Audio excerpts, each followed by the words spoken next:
Hi everyone, Business Buzzന്റെ How to Sell on Amazon എന്ന ഈ ഒരു കോഴ്സിലെ പുതിയൊരു വീഡിയോയിലേക്ക് എല്ലാവർക്കും സ്വാഗതം. എപ്പോഴത്തെയും പോലെ ഈ ഒരു കോഴ്സിന്റെ ഭാഗമായി ചെയ്യുന്ന എല്ലാ വീഡിയോസും അടങ്ങുന്ന ഒരു പ്ലേലിസ്റ്റിന്റെ ലിങ്ക് ഞാൻ മുകളിൽ ഐകാർഡിൽ കൊടുക്കുന്നുണ്ട്. ഇന്നത്തെ വീഡിയോയിൽ നമുക്ക് എങ്ങനെയാണ് ഷിപ്പിംഗ് സെറ്റിംഗ്സ് മാറ്റാം എന്നുള്ളത് നോക്കാം. ആമസോണിൽ ഒരു ഓർഡർ കിട്ടിക്കഴിഞ്ഞാൽ അത് എങ്ങനെയാണ് നമുക്ക് ഷിപ്പ് ചെയ്യാം എന്നുള്ളതിനെ കുറിച്ചിട്ടൊക്കെ നമ്മളൊരു വീഡിയോ ചെയ്തിട്ടുണ്ട് ഡീറ്റെയിൽ ആയിട്ട്. അതിന്റെ ലിങ്ക് ഞാൻ മുകളിൽ ഐകാർഡിൽ കൊടുക്കാം. ഓരോ ഓർഡേഴ്സ് വരുന്നതനുസരിച്ചിട്ട് നിങ്ങളുടെ കസ്റ്റമേഴ്സിൻ്റെ കയ്യിൽ നിന്ന് ഈസി ഷിപ്പിനോ അല്ലെങ്കിൽ സെൽഫ് ഷിപ്പിനോ ആയിട്ട് നിങ്ങൾ എത്രയാണ് എമൗണ്ട് ചാർജ് ചെയ്യേണ്ടതെന്ന് വെച്ചാൽ അത് നിങ്ങൾക്ക് എഡിറ്റ് ചെയ്ത് ചേർക്കാവുന്നത് ഈ ഒരു ഷിപ്പിംഗ് സെറ്റിംഗ്സിലൂടെയാണ്. ഷിപ്പിംഗ് സെറ്റിംഗ്സ് മാറ്റാനായിട്ട് ആദ്യം തന്നെ നമ്മൾ പോകേണ്ടത് റൈറ്റ് സൈഡിൽ കാണുന്ന സെറ്റിംഗ്സ് എന്ന ഓപ്ഷനിൽ ഷിപ്പിംഗ് സെറ്റിംഗ്സ് എന്നുള്ള ഓപ്ഷൻ ക്ലിക്ക് ചെയ്ത് കൊടുക്കാം. അപ്പോൾ നമുക്ക് ഇങ്ങനെ ഒരു സ്ക്രീൻ കിട്ടും. ഇവിടെ ആദ്യം തന്നെ സെറ്റിംഗ്സ് എന്ന് പറഞ്ഞിട്ടൊരു ടാബ് ഉണ്ട്. അതിനകത്ത് നമുക്ക് നമ്മുടെ ഷിപ്പിംഗ് കൺട്രി സെലക്ട് ചെയ്യാം. അതുപോലെ തന്നെ നിങ്ങളുടെ പ്രവൃത്തി ദിവസങ്ങൾ ഏതൊക്കെ ദിവസങ്ങളിലാണ് നിങ്ങളുടെ സ്ഥാപനം പ്രവർത്തിക്കുന്നതെന്ന് വെച്ചാൽ അത് നിങ്ങൾക്ക് ഇവിടെ സെലക്ട് ചെയ്യാവുന്നതാണ്. ഓപ്പറേറ്റിംഗ് ഡേയ്സിൻ്റെ അണ്ടറിലായിട്ട് ഇവിടെ ഡിഫോൾട്ടായിട്ട് സൺഡേ ഒഴികെ ബാക്കിയുള്ള ദിവസങ്ങളെല്ലാം ടിക്ക് ചെയ്തിട്ടിട്ടുണ്ട്. ഇനി നിങ്ങൾക്ക് അതല്ല സാറ്റർഡേ ഓഫാണ് അല്ലെങ്കിൽ ഏതെങ്കിലും ഒരു പെർട്ടിക്കുലർ ഡേ നിങ്ങൾക്ക് ഓഫാക്കി ഇടണമെന്നുണ്ടെങ്കിൽ അത് നിങ്ങൾക്ക് ഇവിടെ എഡിറ്റ് ചെയ്യാവുന്നതാണ്. അതുപോലെ ഇനി നിങ്ങൾ സൺഡേയും വർക്ക് ചെയ്യുന്നുണ്ടെങ്കിൽ നിങ്ങൾക്ക് അവിടെ ജസ്റ്റ് ഒന്ന് പ്രസ് ചെയ്ത് കൊടുത്താൽ അത് ടിക്കാവുന്നതാണ്. അതിനുശേഷം നിങ്ങൾക്കിത് സേവ് ചെയ്യാവുന്നതാണ്. ഞാനിപ്പോൾ ഇത് അങ്ങനെ തന്നെ ലീവ് ചെയ്യാണ്. ഇനി ഇവിടെ നെക്സ്റ്റ് ഒരു ഓപ്ഷൻ ഉള്ളതാണ് ഡിഫോൾട്ട് ഹാൻഡ്ലിംഗ് ടൈം. നിങ്ങൾക്കൊരു ഓർഡർ ലഭിച്ചു കഴിഞ്ഞാൽ എത്ര ദിവസത്തിനകത്താണ് നിങ്ങളത് ഷിപ്പ് ചെയ്യുന്നതെന്ന് വെച്ചാൽ ആ ഒരു ഗ്യാപ്പിനെയാണ് നമ്മൾ ഹാൻഡ്ലിംഗ് ടൈം എന്ന് പറയുന്നത്. അപ്പോൾ ഇതിനകത്ത് കൊടുത്തിരിക്കുന്ന ഡിഫോൾട്ട് ഹാൻഡ്ലിംഗ് ടൈം എന്ന് പറയുന്നത് 1 മുതൽ 2 ദിവസം വരെയാണ്. ഇതിൽ കൂടുതലാണ് നിങ്ങളുടെ ഹാൻഡ്ലിംഗ് ടൈം എങ്കിൽ മാത്രമേ നിങ്ങളത് എഡിറ്റ് ചെയ്യേണ്ടതുള്ളൂ. ഇത് എഡിറ്റ് ചെയ്യാനായിട്ട് ഒന്നല്ലെങ്കിൽ നിങ്ങൾക്ക് മാനേജ് ഇൻവെന്ററി പേജിൽ പോകാവുന്നതാണ്.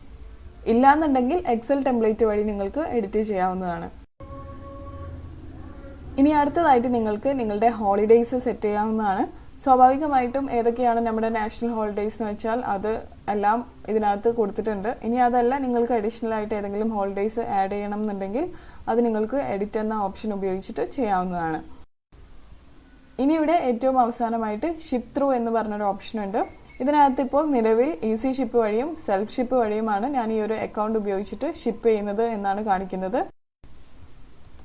ഇനി അതല്ല എനിക്ക് ഈസി ഷിപ്പ് വഴി മാത്രമേ എൻ്റെ ഓർഡേഴ്സ് ഇനി അയക്കേണ്ടതുള്ളൂ എങ്കിൽ എനിക്കിവിടെ I want only easy ship എന്ന് പറഞ്ഞിട്ടുള്ള ഈ ഒരു ഓപ്ഷന് ഓപ്റ്റ് ഇൻ ചെയ്യാവുന്നതാണ്. അതിനായിട്ട് ജസ്റ്റ് ഈ ഒരു ടോഗിൾ ഒന്ന് മാറ്റി കൊടുക്കുക. അതിനുശേഷം ഇവിടെ സേവ് ഓപ്ഷൻ ക്ലിക്ക് ചെയ്ത് കൊടുക്കുക. ഇത് ചെയ്യുന്നത് വഴി ഇനി എനിക്ക് വരുന്ന എല്ലാ ഓർഡേഴ്സും ഈസി ഷിപ്പ് മെത്തേഡിലൂടെ മാത്രം അയക്കാൻ പറ്റുന്ന ഓർഡേഴ്സ് ആയിരിക്കും.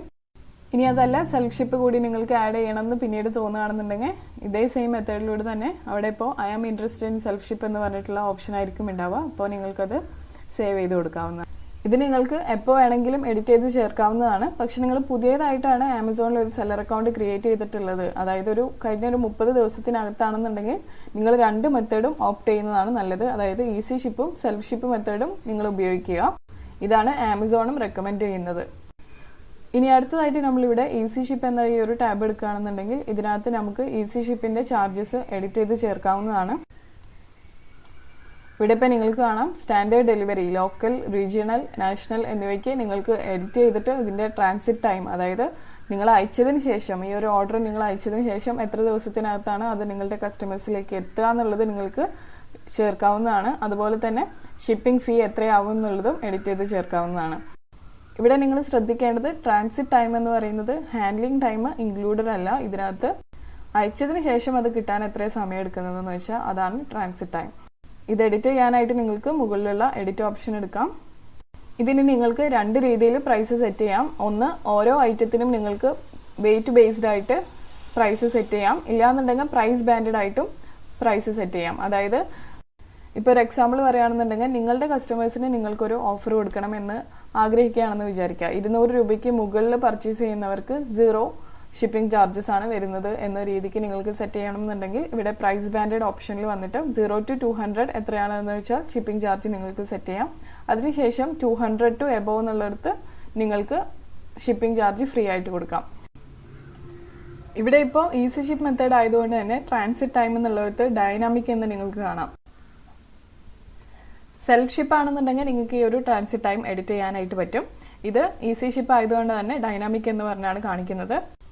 ആമസോൺ ലോജിസ്റ്റിക്സ് വഴി അയക്കുന്നതുകൊണ്ടാണ് ഇങ്ങനെ കാണിക്കുന്നത്. അപ്പോൾ ഇങ്ങനെ പ്രൈസ് ബാൻഡഡ് ആയിട്ടും നിങ്ങൾക്ക് ചാർജസ് സെറ്റ് ചെയ്യാവുന്നതാണ്. എന്താണ് റീജിയണൽ, ലോക്കൽ, നാഷണൽ ഷിപ്പിംഗ് എന്നുള്ളതൊക്കെ നമ്മൾ ഓൾറെഡി ഒരു വീഡിയോയിൽ കവർ ചെയ്തിട്ടുണ്ട്. അതുകൊണ്ടാണ് ഈ ഒരു വീഡിയോയിൽ നമ്മൾ അതിനകത്ത് ഡീറ്റെയിൽ ആയിട്ട് പോകാത്തത്. ഇനി അടുത്തതായിട്ട് ഇവിടെ ഒരു ഓപ്ഷൻ ഉള്ളതാണ് B2B ഈസി ഷിപ്പ് എന്ന് പറയുന്നത്. ബിസിനസ് ടു ബിസിനസ് ഓർഡേഴ്സിനെയാണ് നമ്മൾ B2B എന്ന് പറഞ്ഞ് റെഫർ ചെയ്യുന്നത്. അപ്പോൾ നിങ്ങളുടെ പ്രൊഡക്ട്സ് ഒരു ബിസിനസ്സാണ് ഓർഡർ ചെയ്യുന്നത് ബൾക്കായിട്ട് എന്നുണ്ടെങ്കിൽ നിങ്ങൾക്ക് ഈ ഒരു B2B ഈസി ഷിപ്പ് മെത്തേഡ് ഉപയോഗിച്ചിട്ട് അവർക്ക് വേണ്ടിയിട്ടുള്ള സ്പെഷ്യൽ പ്രൈസസ് സെറ്റ് ചെയ്യാവുന്നതാണ്. അപ്പോൾ നിങ്ങൾക്കായിട്ട് ആമസോണിൻ്റെ ഈസി ഷിപ്പ് സർവീസ് ഉപയോഗിക്കാനുള്ള പ്രൈസസ് ഒക്കെ ഓൾറെഡി സെറ്റ് ചെയ്തിട്ടുള്ളത് തന്നെയാണ്. ഇനി അതല്ല, അതിൽ കൂടുതൽ നിങ്ങൾക്ക് നിങ്ങളുടെ ബയറിനെ ചാർജ് ചെയ്യണം എന്നുണ്ടെങ്കിൽ നിങ്ങൾക്ക് ഈ ഒരു എഡിറ്റ് ഓപ്ഷൻ ഉപയോഗിച്ചിട്ട് അത് ചെയ്യാവുന്നതാണ്. അതിനായിട്ടാണ് ഈ ഒരു ഈസി ഷിപ്പ് ടാബ് ആണെങ്കിലും അല്ലെങ്കിൽ B2B ഈസി ഷിപ്പ് ടാബ് ആണെങ്കിലും നിങ്ങൾ ഉപയോഗിക്കേണ്ടത്. ചേഞ്ചസ് വരുത്താനായിട്ട് നമ്മളിവിടെ എഡിറ്റ് ഓപ്ഷൻ ക്ലിക്ക് ചെയ്ത് കഴിഞ്ഞാൽ ഇവിടെ per item or weight based ആയിട്ട് നമുക്ക് പ്രൈസസ് സെറ്റ് ചെയ്യാനായിട്ട് പറ്റും. നമ്മൾ ഏറ്റവും കോമൺ ആയിട്ടും ചെയ്യുന്നത് അത് തന്നെയാണ്. ഇനി അതല്ല, അതിൽ നിന്ന് നിങ്ങൾക്ക് വ്യത്യസ്തമായിട്ട് പ്രൈസ് ബാൻഡഡ് ആയിട്ട് ചെയ്യണം എന്നുണ്ടെങ്കിൽ അങ്ങനെ ചെയ്യാം. ഇവിടെ പെർ ഐറ്റം അല്ലെങ്കിൽ വെയിറ്റ് ബേസ്ഡ് ആയിട്ടുള്ള ഫസ്റ്റ് റേറ്റ് മോഡൽ എന്താണ് ഉദ്ദേശിക്കുന്നതെന്ന് വെച്ചാൽ ഓരോ ഐറ്റത്തിനുമാണ് ഷിപ്പിംഗ് ചാർജ് വരുന്നത്. അല്ലാന്നുണ്ടെങ്കിൽ ഓരോ കിലോഗ്രാമിന് എത്രയാണ് ഷിപ്പിംഗ് ചാർജ് വരുന്നതെന്ന് വെച്ചാൽ അത് പ്ലസ് ഒരു ഫിക്സഡ് പെർ ഷിപ്മെൻറ്റ് ചാർജും കൂടി നിങ്ങൾ ചാർജ് ചെയ്യുകയാണ്. ഞാൻ നേരത്തെ പറഞ്ഞതുപോലെ ഈസി ഷിപ്പ് ചാർജ് ആയിട്ട് നമ്മൾ ആമസോണിന് പേ ചെയ്യേണ്ടി വരുന്ന എമൗണ്ടിനേക്കാൾ കൂടുതൽ വേണമെങ്കിൽ നിങ്ങൾക്ക് ബയേഴ്സിൻ്റെ കയ്യിൽ നിന്ന് ഈടാക്കാവുന്നതാണ്. അപ്പോൾ അത് എഡിറ്റ് ചെയ്ത് ചേർക്കാനായിട്ട് ഫസ്റ്റ് റേറ്റ് മോഡൽ നിങ്ങൾക്ക് സെലക്ട് ചെയ്യാവുന്നതാണ്. പ്രൈസ് ബാൻഡഡ് എന്താണെന്നുള്ളത് നമ്മൾ നേരത്തെ പറഞ്ഞു. ഇനി അടുത്തതാണ് വെയിറ്റ് ടയേർഡ്. ഇവിടെ ഷിപ്പിംഗ് റേറ്റ്സ് വരുന്നത് പെർ ഓർഡറിൻ്റെ ബേസിലാണ്. ഒരു ഓർഡറിൽ തന്നെ നമുക്ക് ഒരുപാട് ഐറ്റംസ് പർച്ചേസ് ചെയ്യാമല്ലോ. അപ്പോൾ അതിൻ്റെ ബേസിലാണ് ഇവിടെ നമ്മൾ പ്രൈസ് ചാർജ് ചെയ്യുന്നത്. ഇവിടെ എങ്ങനെയാണെന്ന് വെച്ചാൽ ഇത്ര മുതൽ ഇത്ര kg വരെയുള്ള ഓർഡേഴ്സിന് ഇത്രയായിരിക്കും റേറ്റ്. അങ്ങനെയാണ് നമ്മൾ പ്രൈസ് ചാർജ് ചെയ്യുന്നത്. അതിനെയാണ് നമ്മൾ റേറ്റ്സ് പെർ വെയിറ്റ് ടയർ എന്ന് പറയുന്നത്. ഇതിനെല്ലാം നിങ്ങൾക്ക് പ്രൈസ് എത്രയാണെന്ന് വെച്ചാൽ എഡിറ്റ് ചെയ്ത് ചേർക്കാവുന്നതാണ്. റേറ്റ് മോഡൽ ചേഞ്ച് ചെയ്യുമ്പോൾ നമുക്ക് ഇതുപോലൊരു വാർണിംഗ് വരും. അപ്പോൾ അതിനകത്ത് നിങ്ങൾ ഓക്കെ അടിച്ചു കൊടുക്കുക.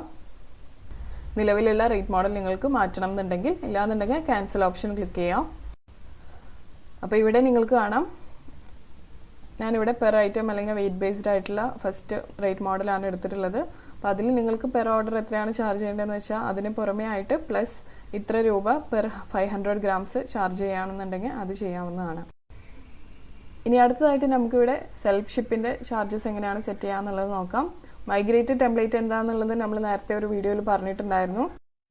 മാനേജ് ഇൻവെൻറ്ററി പേജ് എടുത്തു കഴിഞ്ഞാൽ നമുക്ക് കാണാം ഓരോ ലിസ്റ്റിങ്ങിൻ്റെയും നേരെയായിട്ട് അതിൻ്റെ പ്രൈസും പോരാതെ പ്ലസ് മൈഗ്രേറ്റഡ് ടെംപ്ലേറ്റ് എന്ന് പറഞ്ഞ് കാണിക്കാറുണ്ട്.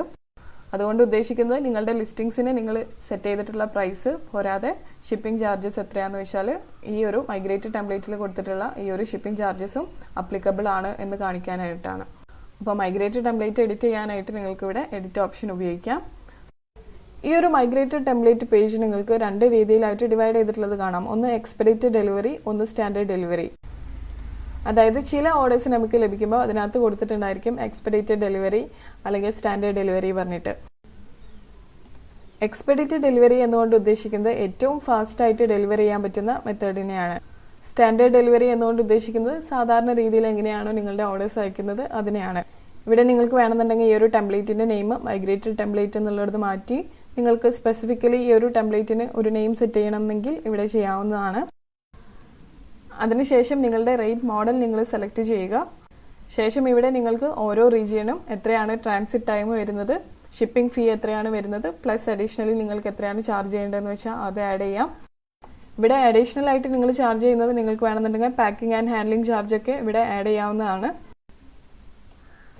ഒരു ഓർഡർ നമുക്ക് ലഭിച്ചു കഴിഞ്ഞാൽ അത് പാക്ക് ചെയ്യാൻ വരുന്ന പാക്കേജിങ് മെറ്റീരിയൽസിൻ്റെ ചിലവും അതുപോലെ തന്നെ അത് കൈകാര്യം ചെയ്യേണ്ടി വരുന്ന ലേബർ ചാർജിൻ്റെ പ്രൈസും എല്ലാം നമുക്ക് ഇതിനകത്ത് ഈടാക്കാവുന്നതാണ്.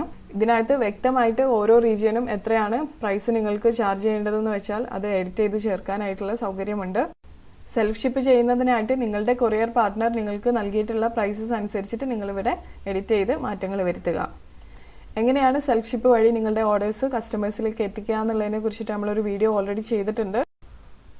തുടക്കക്കാർക്കൊക്കെ തീർച്ചയായിട്ടും നല്ലപോലെ ഉപകാരപ്പെടുന്ന ഒരു വീഡിയോ ആണത്. അതിൻ്റെ ലിങ്ക് ഞാൻ മുകളിൽ ഐക്കാർഡിൽ കൊടുക്കുന്നുണ്ട്. അപ്പോൾ ഇങ്ങനെയാണ് നിങ്ങൾ ആമസോണിൽ ഷിപ്പിംഗ് സെറ്റിങ്സ് എഡിറ്റ് ചെയ്യേണ്ടത്.